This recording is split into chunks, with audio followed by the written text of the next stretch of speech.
khoan pin mà để kênh làm gia đình ok mà giá rẻ có nhiều phụ kiện, kênh lấy cái mã này cho em. Cái mã này lên đơn đặt hàng kênh gọi cho em là máy khoan pin Mazda pin 5 cell nhá. Chọn bộ đầy đủ như này cho em nào. Hôm nay giá có 399.000 thôi, đủ bộ luôn. Đấy, con này thì sẽ theo 2 pin nhá. 2 pin, 1 sạc và phụ kiện như này luôn. Đầu 10 ly này, 3 chức năng này, có búa khoan tường này. Đó, lên đơn mã này đặt hàng kênh gọi cho em là khoan pin Mazda pin 5 cell nhá. Giá cho em sẽ là 399.000 này. Bên này lên cho em là máy phun sơn bằng pin này, đây này các bác này, đây. Máy phun sơn bằng pin của Woofit nhá. Cái này xài cho đi thông dụng cho em.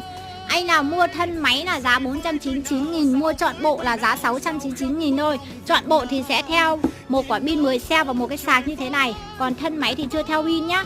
Cái máy này xài cho pin thông dụng lên là anh dùng tiện lợi lắm. Cái này lên đôi đặt hàng gọi cho em là máy phun sơn bằng pin của Woofit. Đấy, còn bên này